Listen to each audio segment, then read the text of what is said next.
அனைவருக்கும் வணக்கம். திருமணம் ஆகாதவர்களும் சரி, திருமணம் ஆனவர்களும் சரி, உயிரணுக்களை எப்படி அதிகப்படுத்தலாம் அப்படிங்கிறதுக்கு நிறைய உணவு முறைகள் இருக்குது. நம்ம இன்றைக்கு எல்லாருக்கும் தெரிஞ்ச ஒரு உணவு அப்படின்னா முருங்கை. இந்த முருங்கைகளில் எப்படி செய்யணுங்கிறது தான் ஒரு விஷயம். ஒரு 2லேருந்து 3 முருங்காய் எடுத்துக்கணும். அது இட்லி தட்டில் ஆவியில் வச்சு வேக வைக்கணும். ஆவியில் வேக வச்ச ஒருபாடு அந்த ஆவியில் வேக வச்ச அந்த முருங்காயில் இருக்கிற சதைகளை தனியாக எடுத்துக்கணும்.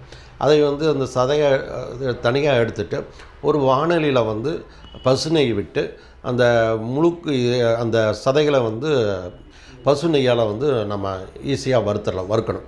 இந்த வறுக்கும் பொழுது நாட்டு சர்க்கரை அல்லது பனவெல்லம், அந்த பனவெல்லம் சீவெல்லாம் நம்ம சீவிக்கணும். பனவெல்லம் தான் பெஸ்ட்டு. என்கிட்ட பனவெல்லத்தினால நாட்டு சர்க்கரை செஞ்சிட்ருக்கேன். நீங்கள் வெரி சிம்பிளாக வாரத்தில் 1 நாள் அல்லது 2 நாள் நீங்கள் இந்த விஷயத்தை செஞ்சு பாருங்கள். அது நல்லா உங்களுக்கு பலன் அளிக்கும். நீங்கள் அந்த நல்லா நீங்கள் பார்த்தீங்கன்னா அல்வா சாப்பிட்ற மாதிரி இருக்கும் அந்த சதையுடைய டேஸ்ட்டு. இல்லை அப்படின்னா நீங்கள் காரமாக சாப்பிட்ணும் அப்படின்னா நீங்கள் பசுனை விட்டு மிளகு சீரகம் அந்த மாதிரி வச்சு சப்பாத்திலேயோ சாதத்திலேயோ சாப்பிட்லாம். ஒரு சில பேர் நாட்டுக்கோழி முட்டையை விட்டு அதையும் சாப்பிட்லாம். எப்படி சாப்பிட்டாலும் இந்த பசுனை பனைவெல்லம் சர்க்கரை சாப்பிட்றது தான் சிறந்த முறை. நீங்கள் அதை செஞ்சு பாருங்கள். அதனுடைய பலன் நீங்கள் அதை அனுபவிக்கும் போது அது அதனுடைய பலன் தெரியும். அடுத்தது நான் சொல்லக்கூடிய அதே முருங்கை தான். முருங்கை இலை. அந்த முருங்கை இலையை நம்ம இப்போ நிறைய பேர் முருங்கை இலை சூப்பு சாப்பிட்றோம், முருங்கையில் பொரியலாக சாப்பிட்றோம், அல்லது வேறு ஏதாவது முறையில் கடைசலாக சாப்பிட்றோம். ஏதோ ஒரு முறையில் நம்ம இருக்கிறோம். ஆனால் நான் சொல்கிற கொஞ்சம் சற்று மாறுபட்டு ஒரு கட்டு முருங்கைக்கீரை எடுத்துக்கணும். இந்த பெரிய காம்புகளை மட்டும் நறுக்கி தனியாக எடுத்துக்கணும். எடுத்துகிட்டு ஒரு இட்லி பாத்திரத்தில் இட்லி துணி மேலே அந்த முருங்கை இலையெல்லாம் ஈர்க்கோடு இருக்கிற முருங்கை இலையில் வச்சுட்டு அதுக்கு மேலே கருவேப்பிலை, கோவை இலை கிடைக்கலைன்னா பரவாயில்ல. கோவை இலை கிடைச்ச கிராமத்தில் ஊருக்கு கோவை இலை கிடைக்கும், அது பெஸ்ட்டு. அது நீங்கள் ஆவியில் வேக வைக்கணும். ஆவியில் வேக வச்சுட்டு பிறகு ஒரு 15 நிமிஷம் ஆவியில் வேக வச்சிங்கன்னா அந்த இட்லி துணியோடு எடுத்து நீங்கள் அதை புழிஞ்சிங்கன்னா ஒரு 50 ml ஒரு 100 ml அந்த சாறு கிடைக்கும்.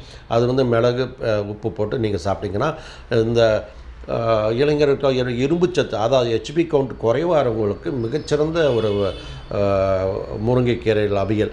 இது இந்த சூப்பு ஹீமோகுளோபின் கவுண்ட் குறைவாகிறவங்களுக்கு மிகச்சிறந்த உணவு. நீங்கள் செஞ்சு பாருங்கள். அடுத்தது நான் சொல்ல போகிற விஷயம் உளுந்தங்கஞ்சி. இந்த உளுந்தங்கஞ்சி எப்படி செய்கிறங்கிறத நிறைய பேர் உளுந்த மாவை அரைச்சி பவுடர் பண்ணிவிட்டு அதில் பால் சேர்த்து கஞ்சி காய்ச்சுறாங்க. அது தவறான முறை, மிக தவறான முறை. நான் சொல்லக்கூடிய உளுந்தங்கஞ்சி வேறுபட்டது.